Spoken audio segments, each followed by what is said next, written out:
Hello and welcome to the CSN3M Mindset Monday podcast. I'm Andrew Wade with Case Specific Nutrition. On this channel, we focus on the 3M's: mindsets, myth busting, and mentoring, all as they pertain to health and nutrition. Before we dig into today's episode topic, I want to take a moment and ask you to please subscribe to our channel, as well as make sure you share today's podcast on your favorite social media. Help us spread the health by tagging or sharing a friend or loved one so they can benefit too. Don't forget to hashtag spread the health so that you can help us reach more people and make a bigger impact. For more case-specific nutrition content, you can follow us at Case Specific Nutrition on all social media, and you can also check us out at casespecificnutrition.com. We look forward to hearing from you. On today's episode of CSN3M, we are going to be discussing turning your life around and the mindsets and the habits that follow suit with it. It is now 1 month into the new year, and from a statistical perspective, that means those people that chose to set some sort of overly aggressive and vague New Year's resolution are probably at the point where they've either stopped paying attention to it or have said they've fallen off the wagon or made some sort of comment that suggests that they didn't support themselves or build the appropriate plan to get themselves on the right foot for a long enough period of time. And so I wanted to take some time today to offer some macro and micro views and insights, as well as some actionable intel and some actionable items that you can do to really help focus on your health and well-being. So for those of you listening who are on the mission of trying to improve your health and wellness, this is for you. And so I know that as we shift out of the holidays and into the new year, a lot of people take this time to try and use it as a reset. And I think that coming off of holidays, which means downtime and less rigid schedules, it makes sense to a certain extent that when you resume the routine of the day-to-day work-life balance, it can be sort of a shift out and back in that can be useful and can actually be an opportunity to reflect and to insert new things. So I'm not against the idea of the beginning of the year being an opportunity to try and make some improvements, but I do see time and time again people set themselves up to do some really extreme things. And just like a marathon runner starting the first mile of their marathon with a sprint, they pass out during mile 2 with leg cramps and aren't able to finish the race. And so when we realize that lifestyle, health, well-being is a journey of accumulation, it's a journey of positive habits that support you well over time. It is not the result of random, sporadic, overly intense efforts that have the opposition on the other side, which is to say that those intense, sporadic efforts lead to being so drained that they are followed by periods of lack of effort, lack of awareness, and complete obliviousness. That cycle of in and out with intense commitment or no commitment to self really does not support us. What really does is taking the time to really understand what health is supposed to be, right? Which is to say that when you are in a 30-day challenge or setting a New Year's resolution or joining the latest, X number of days fix, what you're doing is you're then picking a couple different habits that you're going to focus on aggressively. And typically, unfortunately, for these types of short-term thinking, the habits that we focus on, something in the world of food and probably movement and hydration and sleep, all which are good things that need to be supported, we end up setting goals not really that are meant to help us long-term, but are meant to help us right here, right now, to create weight loss by any means necessary or create whatever outcome we're looking to create. So something to think about is that health doesn't come from randomly and arbitrarily hyper-focusing on those habits. It comes from having those as a consistent base of habit. We can see that there's different aspects of our life that can allow us to function or dysfunction. And sleep is a very common one. Our movement, our daily movement, how we move our body, whether it's in the form of exercise or whether it's in the form of just recreation and being on our feet and walking around and doing things. Our self-care, the time that we take for ourselves to make sure that we are in a good place, that can come in the form of exercise, that can come in the form of hobbies, that can come in the form of getting a facial and getting a haircut and keeping yourself in a place that you like to be physically. Your relationship with food and how you interact with food can be a big piece of it, your hydration, and then also your stress management.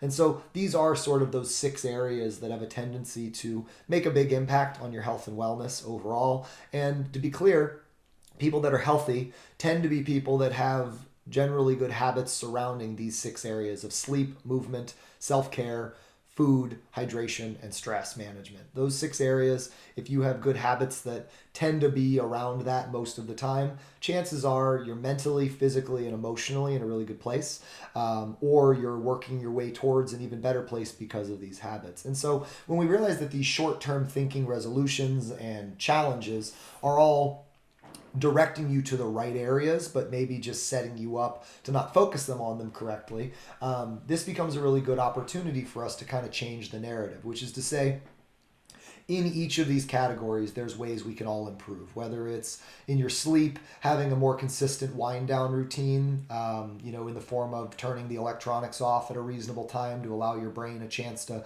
calm down and not be glued to a screen until you pass out.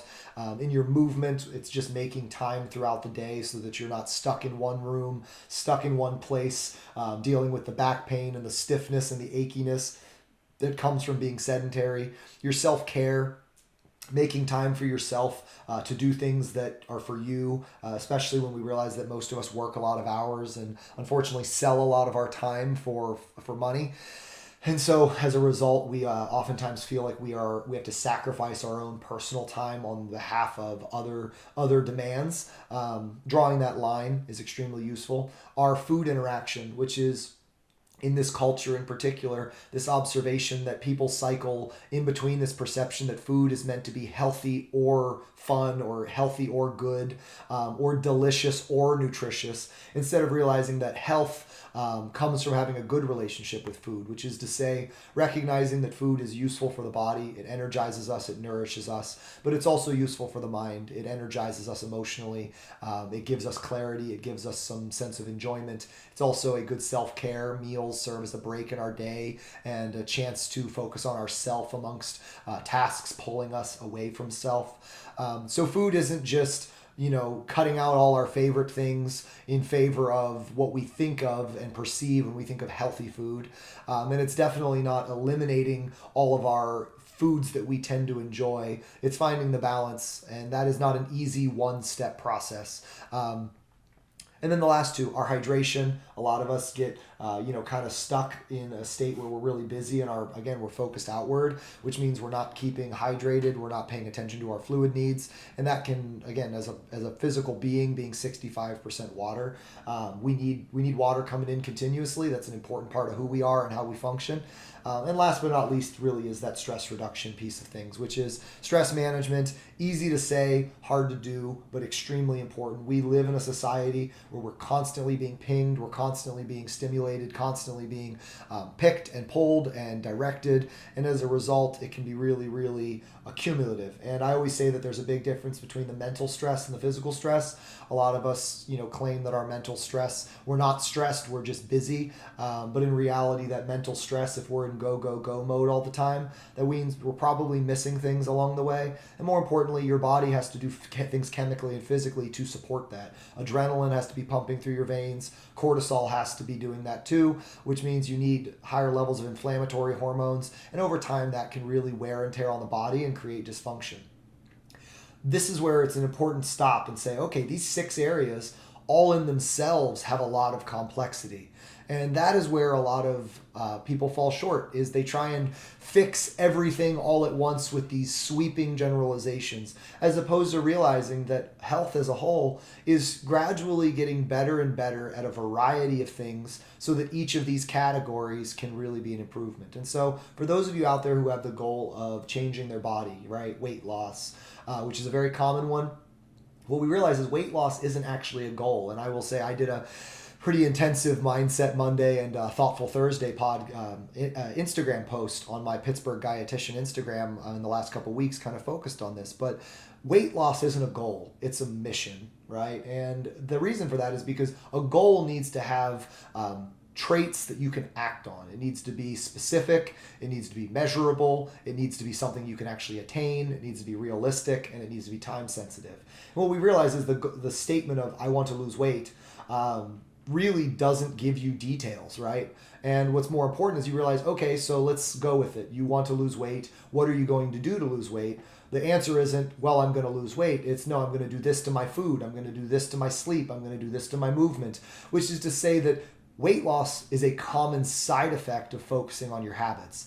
Each of these habits support your well-being, and so these are actually the goals. Having a better relationship with food, having a better sleep routine, having a better self-care routine. These are individual goals, and they themselves still aren't specific enough. And so we realize if you have a mission to change your body, change your mind, we then have to work down from there and identify the aspects of our life that we can improve upon so that we can actually allow those changes to take place as a side effect of those improvements. And then once we've identified our areas, whether it be the world of stress management and reduction, whether it be the relationship with food, we can then start to set more specific goals in those areas. And what's interesting is we have to realize that those areas, as I just kind of went through, are complex in and of themselves, right? When it comes to food, it's not the age-old, I'm just going to blindly follow a meal plan and it's going to get me the results. It's, okay, well, unfortunately, for most people, that doesn't lead to a long-term outcome. We want to really, if we're going to have a plan, we want a plan that supports you and acknowledges all the complexities of your life. How does stress and emotion impact your food? I know I had a conversation with a client the other day that was kind of this breakthrough aha, where I informed them and talked through this observation that pizza gets blamed and is commonly considered a bad food. Right? People all around, all the time I hear this. I know it's bad, but I had pizza last night. And I go, well, like, what's so bad about it, right? And so if we step back and go, what makes pizza bad? It's like, okay, well, what's food supposed to do? It's supposed to provide us energy. It's supposed to provide us nutrients. It's supposed to satisfy our hunger. It's supposed to give us calories in the form of energy. And then all of those things are meant to nourish and energize us. So if you walk away from a meal feeling satisfied, which means full but not overly stuffed, comfortable, right? Feeling good, feeling energized, then that food did fine for you. And for example, a slice of pizza at 250 calories with carbs, fat, protein, calcium, magnesium, and B vitamins is hardly a food on its own that we would consider bad or unhealthy. It delivers nutrients. The biggest thing is that we eat a certain amount of it, right? So if you have 2 or 3 slices of pizza and you feel energized by that, satisfied by that, and enjoy that, that becomes a really, really good combination. That means that meal worked for you and served its purpose. If, on the other hand, we end up in this reality where we overeat it and we feel stuffed and sluggish and energy levels are thrown off, we can hear where that didn't support us well. But it wasn't specifically the food that did that, it was how we interacted with it. And I don't think it's coincidence that the most common ways that pizza is eaten is in the form of a celebratory manner, right, on football nights, in the form of emotional manners when we're stressed and exhausted and we don't have the energy to make a meal, so we just pick something up. When we're sad or lonely or isolated and we want something that tastes good and comforts us, or when we're in a celebratory place where we might be intoxicated, right? These are the 4 most common places pizza exists, and as a result, it's not surprising that we end up eating half the box, 3/4 of the box, the entire box, which is to say that pizza is not necessarily to blame. It's the relationship with said food, right? And so when we talk about relationship with food and improving that, it comes from not a place of elimination, but a place of individual understanding. And with that understanding, actions that can set us up better. And to be honest, 2 slices of pizza with a salad that has some grilled protein on it is a very balanced meal, and there's nothing that should deter us from that statement. That is a statement that is an absolute fact. But again, how often is that the relationship that you have with that food? So that's just one example of a way that your relationship with food, your interaction with food, and this conversation of how can you get your food to better support you can be a way that we identify what's actually going on and start to make changes towards it. And so for all of you out there that are looking to make changes, what I would advise and encourage is instead of trying to just blindly hyper-focus on a couple of random to-dos that some diet plan or recent fad decided to send your way. We instead want to take the time to step back and identify in these 6 areas of health and well-being, where do we struggle? But more importantly, what can we do to better support that? Because these are all meant to be additive. If you sleep well, you feel better. If you move well, you feel better. If you practice self-care, you feel better. If you have a good balanced relationship with food, which allows you to enjoy food and also have good energy from said food, you feel better. If you stay hydrated, you feel better. And if you manage your stress, you feel better. These are all opportunities to improve. And if we get better at each one gradually over time, poke holes in it, learn about it, make things, trial things, test things, you will end up finding a routine that better supports you. And it's not going to be set, 365 days a year. We'll find that there's probably 300 days a year that life's doing its normal thing. And then the other 65, it's throwing us, curveballs, some fun and some not so fun, whether it be vacations or illnesses, whether it be, celebrations or it be, exhausted deadlines. Life is always going to throw us these curveballs, and our goal is that we have baseline habits that support us throughout those and exist a majority of the time and are constantly adapting and improving. And that is where a lot of plans fall short, is they make you think that if you don't follow this plan, you failed. But in reality, a plan is just a tentative outline. It's written in pencil, not ink. It's written in pencil so that you can give yourself a path forward, but then also adapt that path as you get more information. And all these habits are not meant to be chores. They're not meant to be stresses. They're meant to be opportunities to support you so that you can be the best you. So one of the things that we've created here within Case-Specific Nutrition, we call it the Lifestyle 180, and it's a way to turn your life around. And the Lifestyle 180 is very simple, and we have a fun PDF document that's interactive and engaging that we will make sure is posted along with this and is accessible on our Facebook. But it's a simple concept. You pick you pick one thing to work on in each area: the sleep, movement, exercise, or self-care, your relationship with food, hydration, stress reduction. Identify specifically an area in that region that you know that is setting you up or not supporting you properly. And then what we want to do with that is we want to set a SMART goal. We want to set a specific, measurable, attainable, realistic, time-oriented goal in that area to actively make an improvement. And ideally, we would make an additive goal, which is to say that in food, instead of saying, I'm not going to eat cookies anymore as our goal, we instead say, I'm going to include produce at every meal. Produce being fruits and vegetables, which is to say that going forward, I'm going to be more intentional about including fruit at my breakfast and my snacks, and I'm going to be more intentional about including lunch vegetables and dinner vegetables.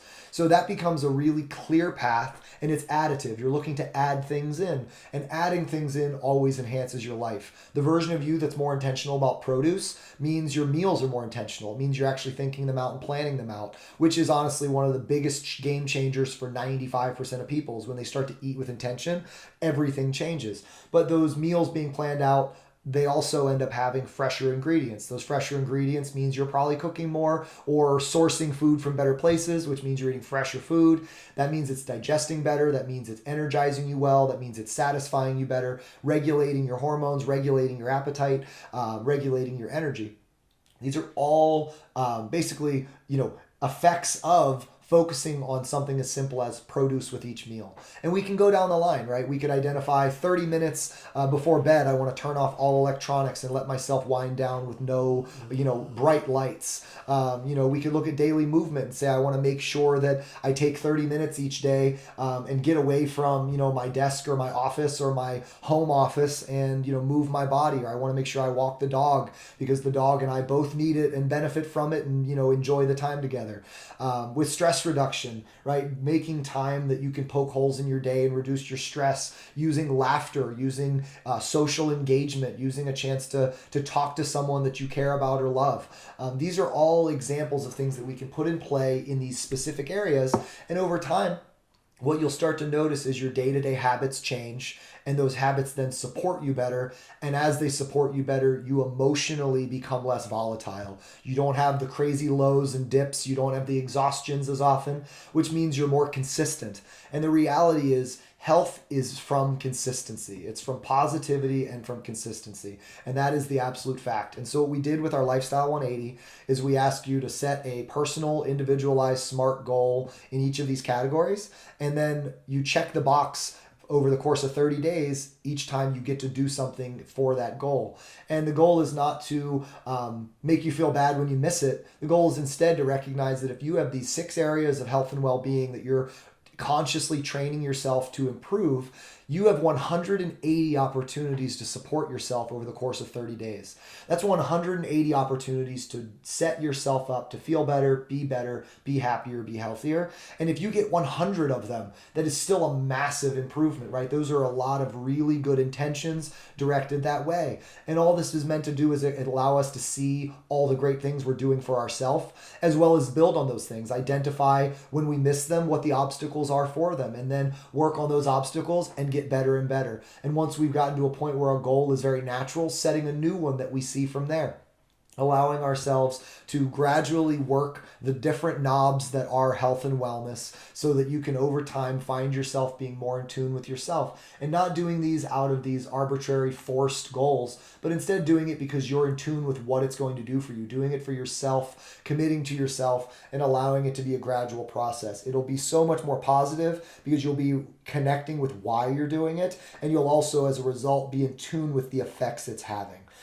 So the document that we have, the Lifestyle 180 document, I would encourage you guys to make sure you get a hold of it, whether it be going on our Facebook and getting it off of the Facebook in PDF form, or contacting us through our Instagram or Facebook and requesting it. We can always email it to you. But the Lifestyle 180 document's a great way to interact.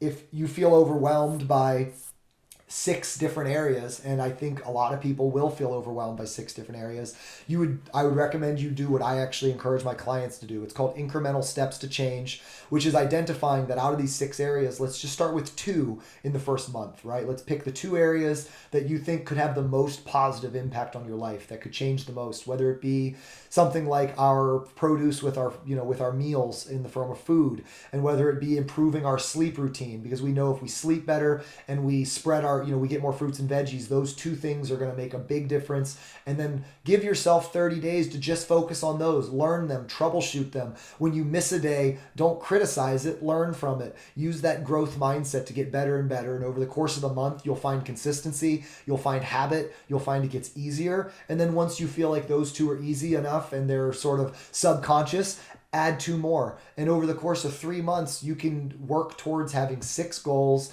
that are supporting you each month. And now all of a sudden you're finding that these small, seemingly insignificant changes are sticking, they're clicking, and they're producing a profound impact in your day-to-day health and well-being.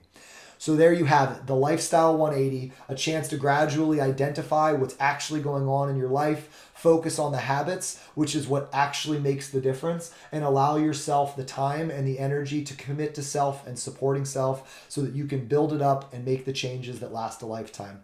I hope you found this to be a fun and positive perspective. I hope that you reach out to us and you get a hold of the Lifestyle 180 document. And we love hearing from people. Don't forget to take a photo at the end of the 30 days. Let us know what worked well. Share it, tag us. We love to interact with individuals that are trying to do positive things and additive things in their health and wellness.